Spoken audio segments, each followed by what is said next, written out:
Welcome to your new favorite podcast, Two Chicks with Hiking Sticks, with your hosts, Monica. Susan.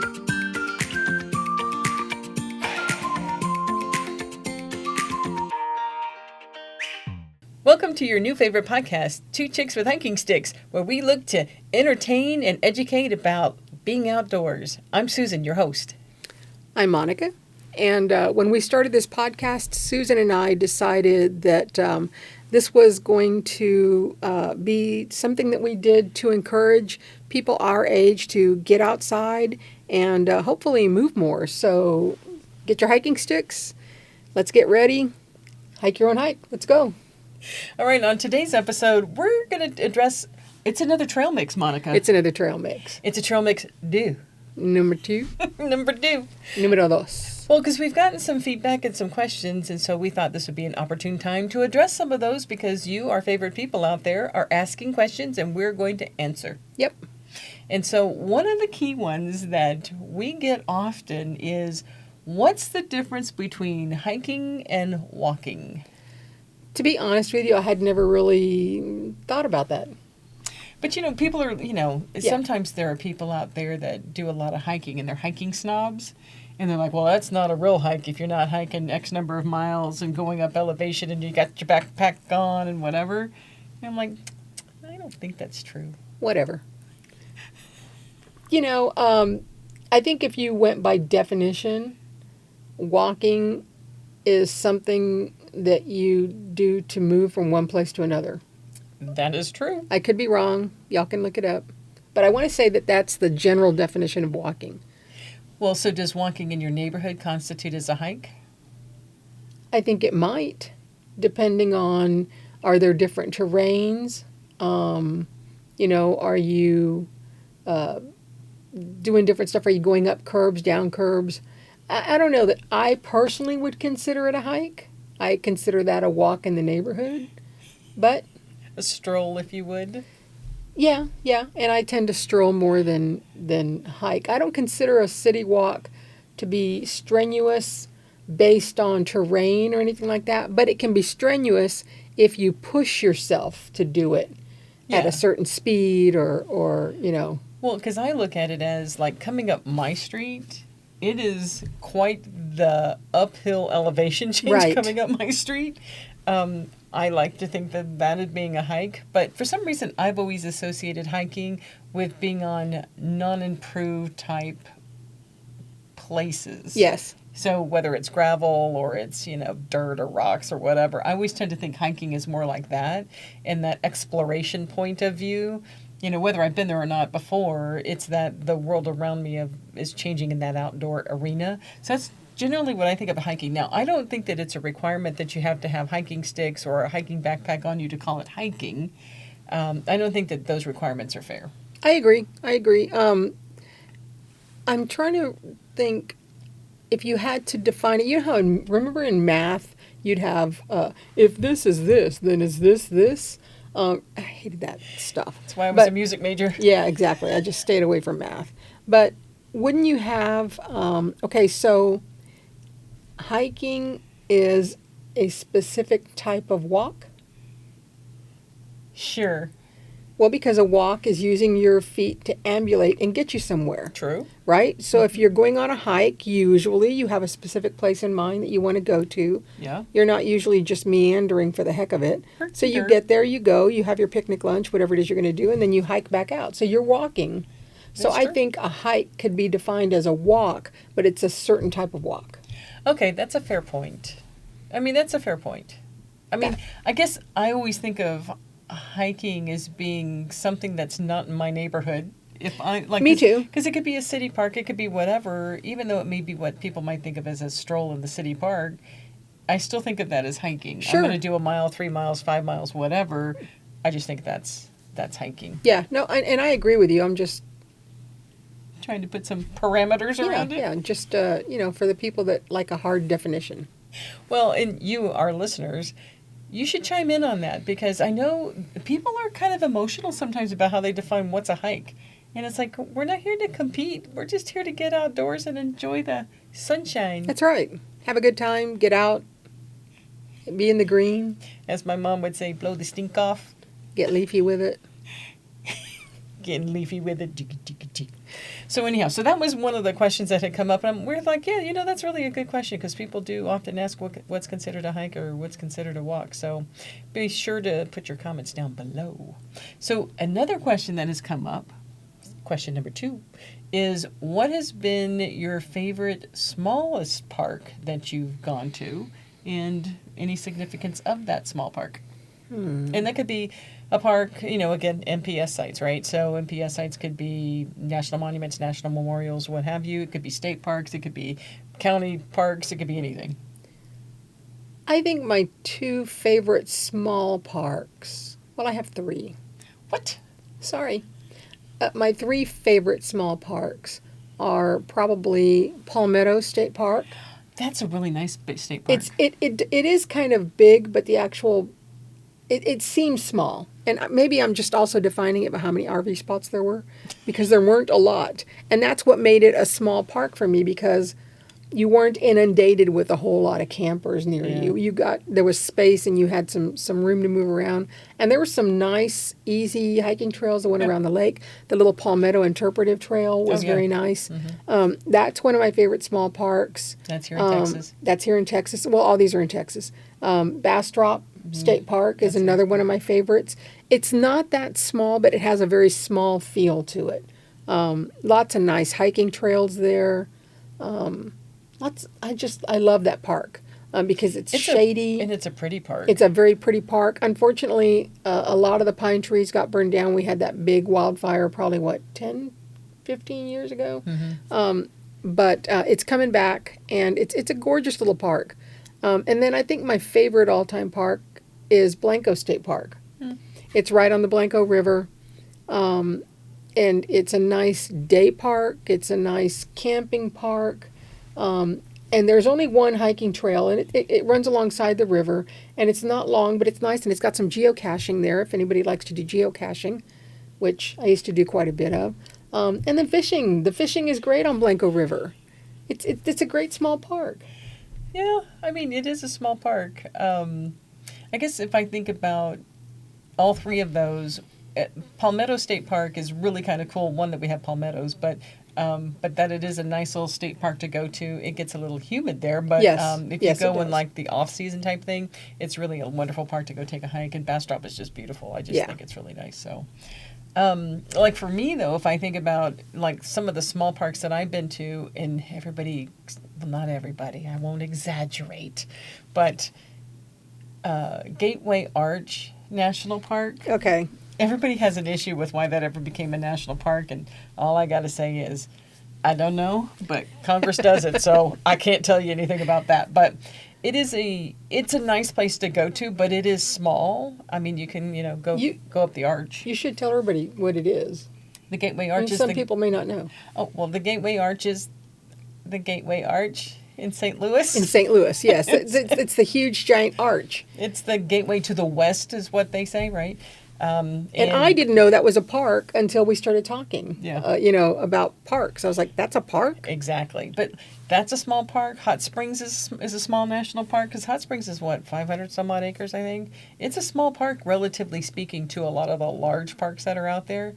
But if you think about, like, especially in the national park system, you got a lot of small memorials and stuff, because sometimes it's just people's houses. Right. And so it's like, less than an acre for the house, right? So it just kind of depends. But I appreciate the small, out-of-the-way places, because people don't normally go to them, and they really offer up a whole lot of stuff to learn. See, I would consider a park. I don't know that I would consider National Archway like a park. I know it's designated as a national park site, but when I define park, I'm thinking a place with greenery or nature, lakes, rivers, whatever, mountains. If you think about the 63 big national parks, right, that's usually what you think. You think these grandiose views. Right. Right.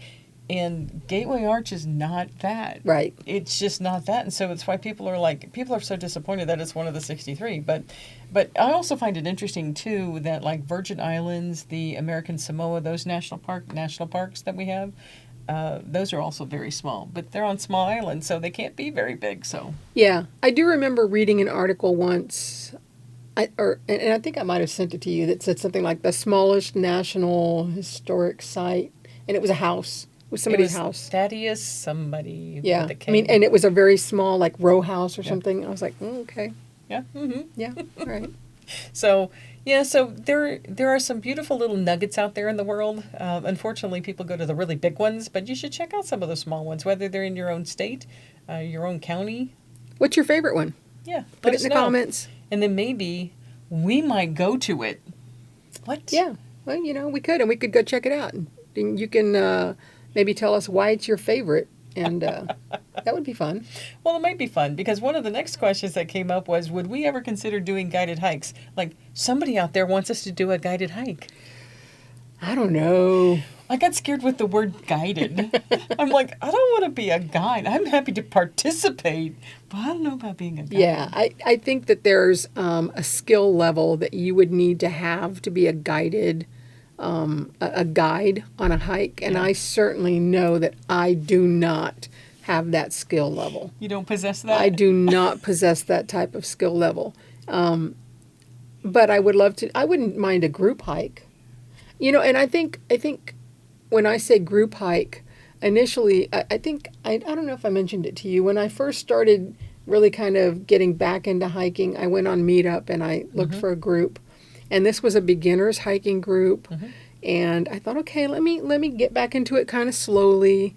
I had lost some weight and I was like, okay, I can go do this again. I can do this. I signed up for the group, and their first hike was going to be at night. And I was like, well, oh, okay. Yeah, I had my headlamp and I, had my little walking stick. It was going to be at a park here, but it was going to be off trail.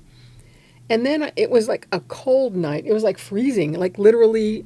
It never happens here in San Antonio, but that night it was going to be down in the low 30s. So of course, I bundled up. I took my headlamp, and then we got there, and there were about 11 of us, and then they took off. And I'm like, what kind of beginner hike is this? I mean, we started on the trail, and then they were gone. They were gone. And there was one guy who kind of stayed behind with me because I am not a fast hiker, much less at night, when you're trying to not trip over roots and rocks. And I just, so I finished the hike. It was about a 3-mile hike. Dang it. And like I said, there was one guy that stuck with me, but I never went back to that group because, I feel like if you're going to do a group hike, then no person should be left behind. Because... And mean it. And mean it, that's right. If it's a beginner hike, it should be a beginner hike with not a whole lot of variation in terrain, maybe. Or if there is, it should be minimal. And elevation minimal. Elevation minimal. And maybe the group leader stops and comes back and checks and says, hey, is everybody here? Is everybody okay? You've got somebody working with you who's going on and you're staying back. That, to me, is a group hike for beginners. Yeah, I never went back to do that. Yeah, I agree. And that would be something I would be more interested in doing because we have been, a part of hikes where, you do get left behind. It's like, well, but that wasn't the deal. Right. And I think we're more sensitive to that. And one is that we really want folks of our age group to be happy about being outside and wanting to participate in those things, that I would want to be sure that we're really actually enjoying it. Yes. And that's part of what hiking is that it's not about, for us, it's not about getting from point A to point B as quickly as you can. It's about what's along that point from between point A and point B, and where can I stop and take pictures, and exactly what's that beautiful flower that I see over there, right? Yep. So it was very discouraging, and I knew I wasn't going to go back to that group. And that's one of the reasons then that I started doing a lot of solo hiking. Yeah. And just because then I could go at my own pace and I didn't feel pressure to catch up or pressure to wait.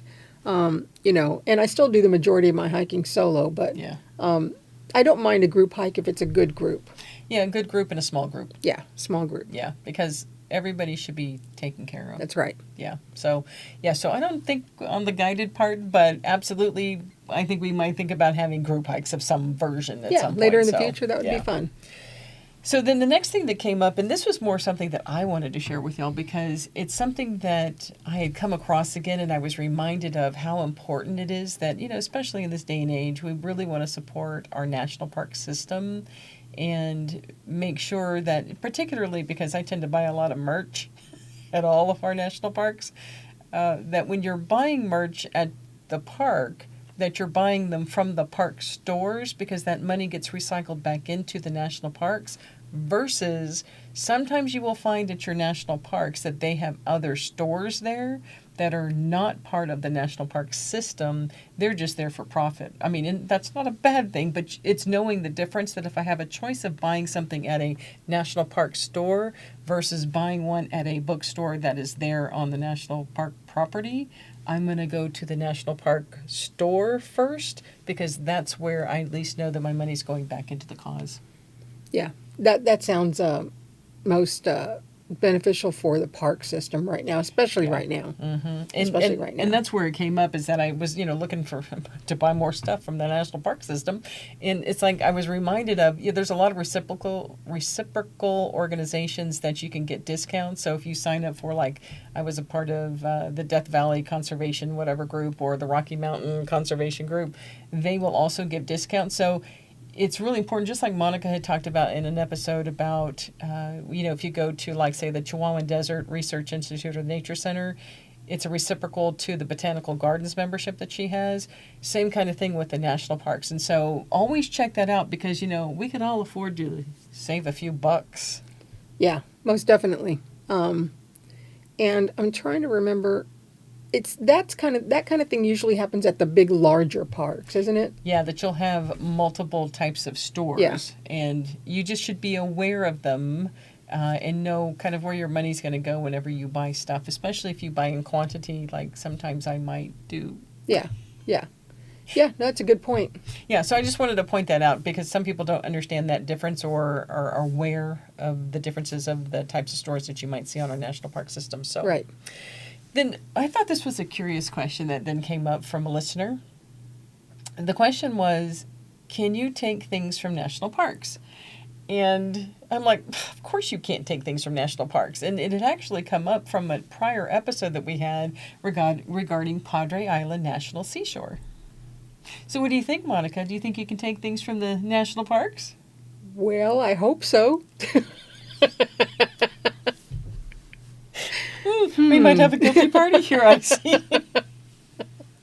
I never thought about it, but I'm going to make an assumption that and this is strictly an assumption, when you look at the Padre Island, for example, the Padre Island website, it says shell collection, that you can find shells, you go at certain times of year. I'm going to assume that that's their way of sort of saying you can take the shells.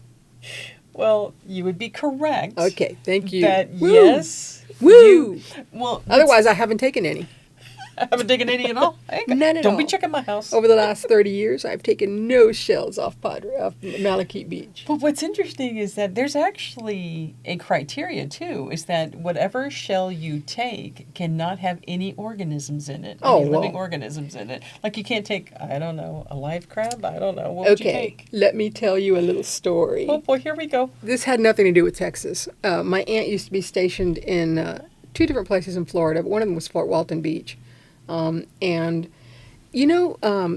you've been to the beach, pretty much any beach, sometimes you come across those sections as you're beach walking that are they have a little like divot, and there's all those colorful little tiny, I think they're bivalves, whatever they are.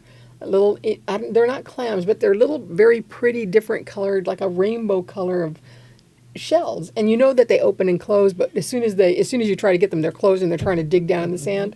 I don't know what they are. Somebody tell me in the comments. Anyway, when I was young, I was in my probably, I don't know, 12, maybe a little younger. They were just so colorful. I went and I found I guess it was a jar that I found on the beach or something, or a baggie or something. I don't remember. I see where and this I is just going. scooped all those different colors up, took them home, rinsed them in some water, had all these beautiful shells, put them in a jar. Bless their little hearts. Yeah, I didn't know they were living little things. And after a while, my mother was like, "What is that smell?" I was like, "Oh no." I didn't. Those things that are dead in the jar, what? I didn't know that they were like living things in there. How am I supposed to know that? I'm no beachcomber by nature. They were just pretty. And I wanted them. Yeah, my dad found him, and oh my God, he went ballistic. He was like, "What do you do with this?" So I'm like, "Well, I didn't know." So of But course now I I had to do. throw them all away. It stunk to high heaven. It really did. It Oh doesn't my work in a gosh. jar, by the way. So let's underscore the point of yes, you can take shells from the beach. However, make sure there's nothing living in them. Yeah. Sorry. Yeah.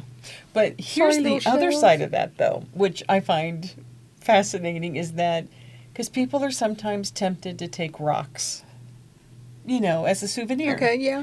Yeah. Take a souvenir of a rock home, put the name of the place that you bought it, and then Sure. you have like a collection of rocks from every whatever, right? Right. You can't do that. Really? Yeah, you can't take rocks from national parks. You can't take a rock.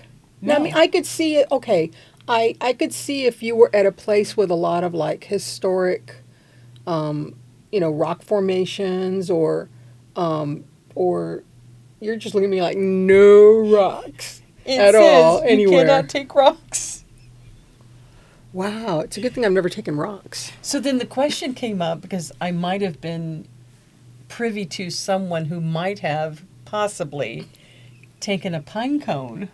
Oh, you could take pine cones, right? I don't know. Oh, okay. It says you can't take anything, take nothing, leave nothing, something, right?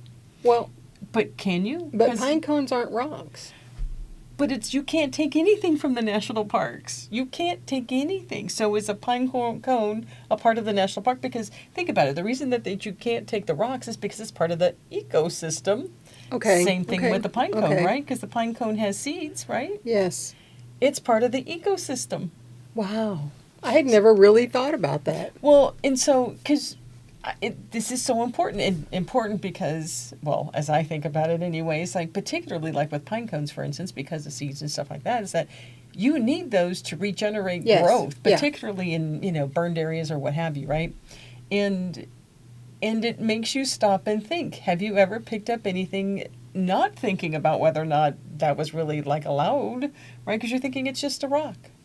I know that there are places like when we were at Fort Davis, there were signs that told you, please, if you find anything that looks like an arrowhead or that looks like flint, just please leave it there or bring it to I think it said bring it to the office. Yeah, or alert a ranger. Yeah, alert a ranger. So I got that. I understand that you're in an area where that stuff could come up. I never considered a rock part of the ecosystem, but I understand. And that was a great question because It was a great there's a lot of question. clarification there that I would have never, ever, ever guessed at. Well, because I guess there's a difference between a rock at Fort Davis versus a rock in Olympic National Park, right? Right. What they mean to their individual ecosystems might be different. Or a pine cone there versus a pine cone in East Texas. I don't know. I think they're still kind of the same. But yeah, so I guess the point here is just don't take anything. Yeah. Yeah, don't. Maybe shells, yes, but everything else is really a no. Okay. So give them up. I never took any rocks. Never took any rocks. I've never taken rocks. I've never taken a rock. I've taken seashells. Yeah. I've never taken rocks. Yeah, yeah. Well, it's just like they always say too, like the cairns. Cairns. Cairns. Yeah, that you shouldn't be building cairns. Yes, you should not.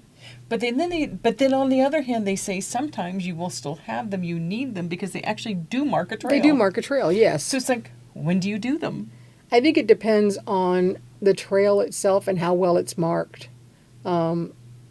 Because what happens if you get lost because you didn't see any markers? You don't want the person behind you to get lost. So maybe, I don't think you need a big giant cairn. I mean, if you put a small, like little 4-layer cairn where it could be seen, then that's different than building a big, gigantic. But you realize that's irresistible to other people coming by. It's like, ooh, I get to add. Yeah, well, There's nothing that says, oh, we've reached our max limit or max height. But you didn't take it out. Good point. You left it You're in. not taking it out of the park. Still disturbing the ecosystem. Not me. So, If you've ever thought about taking something out of a park, leave an anonymous comment below. anonymous comment. We will mask your identity. But it's just an interesting thing when you think about it. But anyhow, it came up because of the Padre Island episode. So if you haven't listened to that, go back and go listen to that podcast. I'm not going to name names. I have a family member who she is no longer with us, who, Don't be when disparaging names. I'm not putting names out there. When she was much, much younger, traveled quite a bit, and I know for a fact that she had two little tiny things that she shouldn't have taken. One was a rock from the pyramids area in Egypt. OMG. Which I don't know if back then, if it was the way it is now. I mean, now they will arrest you and they'll throw you in jail. Oh, really? I mean, oh, yeah. But this was, 70 years ago, 60, 70 years ago. Nobody cared. Nobody cared back then, I don't think. Well, I could be wrong. What do I know? And then the other thing was a big, beautiful key for a large cathedral somewhere in Spain. Where is the key now? I'm not saying. Does somebody have it? Do they? Do they know what it belongs to? Maybe. Well, but you know how many cathedrals are there in Spain? okay, Hundreds. Hundreds. Just go to each one. Road trip. That's some kind of trip. I don't want to get arrested. Wow, that's... But who thought about that 60, 70 years ago? I know. There's no, or you can't sit there and think, oh, in the future they're going to want to arrest me for this. Right. Just do. YOLO. Yeah.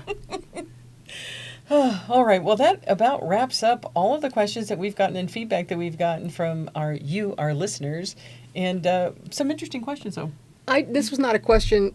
We pondered this when we were talking about Rocky Mountain National Park, and the gold rush, and then I think we talked briefly about it when we were talking about Fort Davis and the San Antonio to El Paso highway. Most people used that to get to California when the gold rush was coming on. Mm-hmm. Because I am not a fan of history, can somebody put in the comments who decided that gold was the standard of wealth, of currency, of whatever? What started the gold rush? Why wasn't it silver? Why wasn't it silver? Why wasn't it something else? Why was Bronze. it gold? Right. Why was gold? It's a useless metal. Yep. Really. It's too soft to do anything with. It's really pretty, and it makes beautiful jewelry. But other than that, where did the value come from? Yeah. Who anointed it? Yeah. King of all metals. For wealth purposes. Yeah, because I don't know where it came from. I mean, I guess Dr. Google might know, but maybe one of you out there would like to give us your spin on how did we make gold the be-all, end-all. Yeah, I was curious because as we were talking about these podcasts and doing these podcasts, I was like, well, who decided? Yeah. And how does that come about that all of a sudden one person's like, this is the standard currency from now on, gold. What is it, like the one ring to rule all? Yeah, I mean, where did that come from? Yeah, somebody tell us. Yeah, tell us. Let us know. And then I guess that's probably about it. But, we talked about, some of the hiking, some of the parks and things like that. And we hope that you guys get out, enjoy the outdoors, participate in the outdoors, go at your own pace, hike your own hike. We would really, really appreciate it if you would subscribe, if you would like the video, if you would share the video. If you want notifications, and here's the thing, okay, none of this costs you anything. And if you don't want your email box clogged with anything, then you don't need to do the notifications. When you get on YouTube and you look in your subscriptions, there's usually like a little blue dot or something there that lets you know that we've got a new episode out. And that's what happens when you subscribe. That's all that happens. It would just help our algorithm a lot as we're a new channel and we're trying to get our name out. And we're trying to, get on people's algorithms. It would help us a lot if you would subscribe and if you would click that like button and share it. And also download our podcast. You can get that on any of your podcast players such as Apple or Spotify. You can also check out our Instagram account. we got stuff out there on Instagram Yeah, too. and Facebook. So, yeah, and our Got our regular Facebook website. page. Yeah, so And our website. we are two chicks with hiking sticks everywhere you turn and you look. That's and we've right. got information everywhere, and we're sharing information in all of our platforms. So Yep. be sure to check in with us and absolutely share it if you can. Yeah, we appreciate you. Hike your own hike. Hike your own hike, and we will check you later. Bye. Bye.